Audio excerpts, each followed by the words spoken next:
Hello dear students, करते हैं next question. Question कह रहा है कि आपके पास 3 पैरेलल प्लेट कैपेसिटर हैं। ये देख सकते हैं आप, ये ए सिस्टम है, ये बी है और ये सी है। इनके अंदर ना K1 और K2 करके 2 डाइलेक्ट्रिक्स हैं, अलग अलग तरीके से डाले हुए हैं। और K1 की वैल्यू K2 से ज़्यादा है, मतलब K1 वाला डाइलेक्ट्रिक का डाइलेक्ट्रिक कांस्टेंट ज़्यादा है। प्लेट एरिया सबका सेम है और प्लेट्स के बीच में डिस्टेंस सब में D है। तो आपको इन तीनों कैपेसिटर्स के बीच का रिलेशन बताना है भी कौन सा बड़ा है कौन सा छोटा है। तो मैंने क्या कर लिया, क्योंकि मेरे को K1 K2 से बड़ा गिवन है तो मैंने K1 को 2 लेट कर लिया और K2 को 1 लेट कर लिया। ठीक है, तो क्या होगा, अब यहाँ पे इसका इक्विवेलेंट डायग्राम बनाते हैं। अब ये यहाँ पे आपको साफ दिख रहा है कि K1 वाला डाइलेक्ट्रिक जो है वो K2 के साथ पैरेलल में नहीं है। जो बच्चे यहाँ पे मिस्टेक कर देते हैं, मैं आपको बताता हूँ क्या मिस्टेक है वो।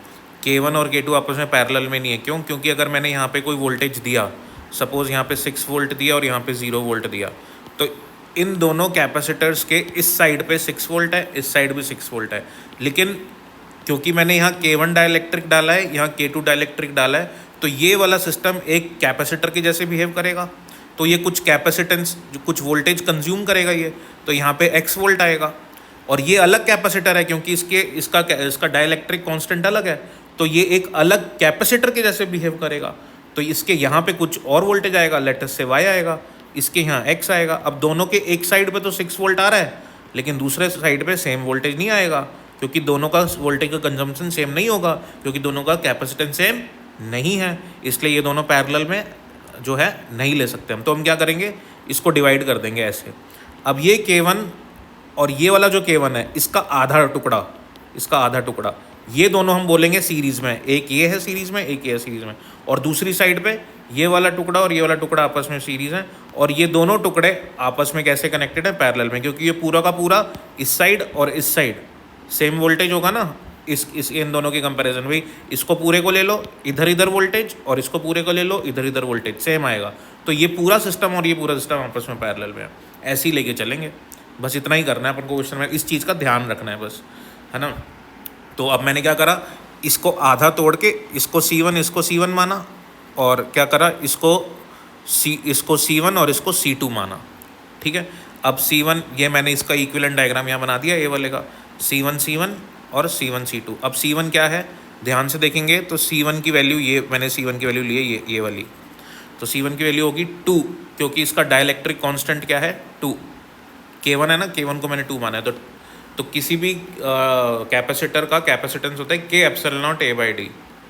ठीक है ना।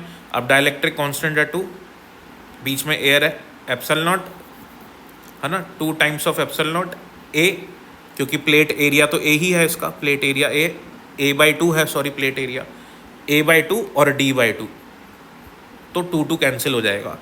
ठीक है, तो ये इसको हम C कहते हैं, तो मैंने इसका C1 का जो वैल्यू हो जाएगा वो 2C हो जाएगा।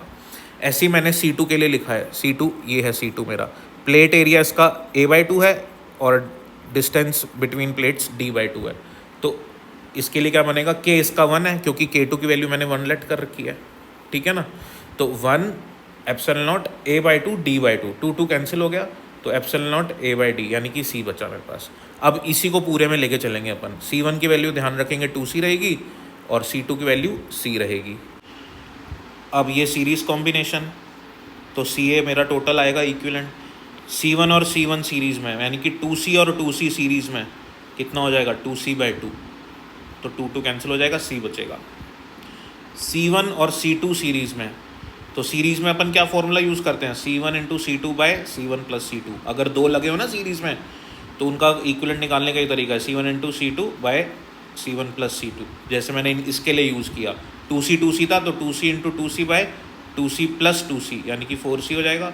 तो ये कैंसिल होकर C बनता है, तो मैंने इसलिए C लिखा है यहाँ पे क्या लिखूँगा, 2C × C/2C + C, तो ये बनेगा C और C कैंसिल हो जाएगा, 2C/3। और ये कॉम्बिनेशन इस कॉम्बिनेशन के साथ पैरेलल में है, ये कॉम्बिनेशन इस कॉम्बिनेशन के साथ पैरेलल में, और पैरेलल में डायरेक्ट सम कर देते हैं कैपेसिटर्स में। तो 2C/3 + C करेंगे, 5C/3 आएगा, सॉल्व करेंगे, लगभग ये 5/3 होता है, 1.67C हो गया। ऐसे ही B वाला निकालना है। अब B वाले में भी यही चीज़ करेंगे, यहाँ K1 था, बस यहाँ K2 आ गया, ये डिफरेंस है, तो ये बीच में डिवाइड करेंगे, ये वाला आधा K2, ये आधा K2, तो K1 K2 K2 K2, ये ऐसे बन जाएगा। K1 K2 इधर आ गया K2 आया ना, तो K2 को C2 बना लिया अपन ने, उसको कैपेसिटर लेट कर लिया। C2 का कैपेसिटेंस C है, देख सकते हो आप, C2 का कैपेसिटेंस C है, तो C इधर भी K2 था तो इधर C आ गया, और यहाँ पे C1 था तो ये देख सकते हो आप डायग्राम में, K1 था तो यहाँ C1 आ गया, और C1 2C के बराबर है। बस अब ये दोनों कॉम्बिनेशंस अपने सीरीज़ में हैं। सीरीज़ में क्या होगा, this C2 into C1 bye C1 plus C2, तो 2C into C by 2C plus C, 3C हो गया, C कैंसिल हो गया, 2C बाई 3 आ गया। ऐसी C और C सीरीज़ में क्या बनेगा, C बाई 2, और ये कॉम्बिनेशन हमारा सीरीज़ में है तो इसको ऐड कर देंगे सीधा, तो ये बनेगा अपना 2C by 3 plus C by 2, 7C by 2, जो कि होता है 1.16C। ठीक है, ऐसी लास्ट वाला कॉम्बिनेशन तो दे ही रखा है, ये दोनों सीरीज़ में, ये दोनों सीरीज़ में, और कॉम्बिनेशन ये पूरा का पूरा पैरेलल में। तो ध्यान से देखूं तो C1 C2 C2 C1 C1 C2 C2 C1, ठीक है। बस अब इसको सॉल्व कर लेते हैं, तो ये हो जाएगा 2C बाई 3 बाई C, ये भी हो जाएगा 2C into C by 3C, ठीक है। तो इसको सॉल्व करेंगे तो C और C कैंसिल हो जाएगा, 2C बाई 3 बचेगा, तो ये 4C बाई 3 हो जाएगा, जो कि 1.33C होता है। अब कंपेयर कर लेते हैं कौन सा बड़ा आ रहा है, तो आप देख सकते हो कि सबसे बड़ा अपना आ रहा है A, फिर आ रहा है C, फिर आ रहा है B, तो A, फिर आ रहा है C, फिर आ रहा है B, तो थर्ड ऑप्शन अपना राइट हो गया। Thank you.